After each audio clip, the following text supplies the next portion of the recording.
صحیح بخاری حدیث نمبر 161۔ آپ صلی اللہ علیہ وسلم نے فرمایا، جو شخص وضو کرے اسے چاہیے کہ ناک صاف کرے، اور جو پتھر سے استنجا کرے اسے چاہیے کہ تاک عدد یعنی 1 یا 3 یا 5 ہی سے کرے۔ صحیح بخاری حدیث نمبر 162۔ رسول اللہ صلی اللہ علیہ وسلم نے فرمایا کہ جب تم سے کوئی وضو کرے تو اسے چاہیے کہ اپنی ناک میں پانی دے، پھر اسے صاف کرے، اور جو شخص پتھروں سے استنجا کرے اسے چاہیے کہ بے جوڑ یعنی 1 یا 3 سے استنجا کرے، اور جب تم سے کوئی سو کر اٹھے تو وضو کے پانی میں ہاتھ ڈالنے سے پہلے اسے دھو لے، کیونکہ تم میں سے کوئی نہیں جانتا کہ رات کو اس کا ہاتھ کہاں رہا ہے۔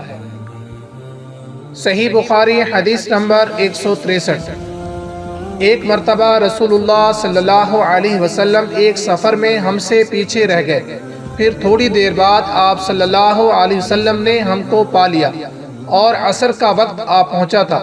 ہم وضو کرنے لگے اور اچھی طرح پاؤں دھونے کی بجائے جلدی میں ہم پاؤں پر مسح کرنے لگے۔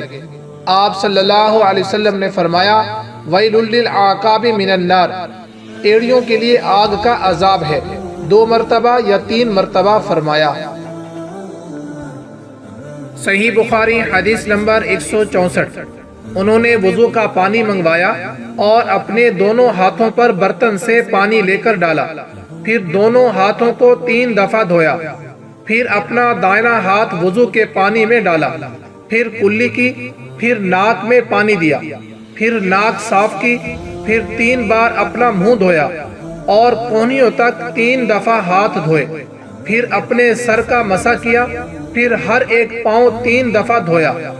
پھر فرمایا، میں نے رسول اللہ صلی اللہ علیہ وسلم کو دیکھا کہ آپ میرے اس وضو جیسا وضو فرمایا کرتے تھے، اور آپ صلی اللہ علیہ وسلم نے فرمایا کہ جو شخص میرے اس وضو جیسا وضو کرے اور حضور قلب سے 2 رکعت پڑھے جس میں اپنے دل سے باتیں نہ کرے تو اللہ تعالیٰ اس کے پچھلے گناہ معاف کر دیتا ہے۔ صحیح بخاری حدیث نمبر 165۔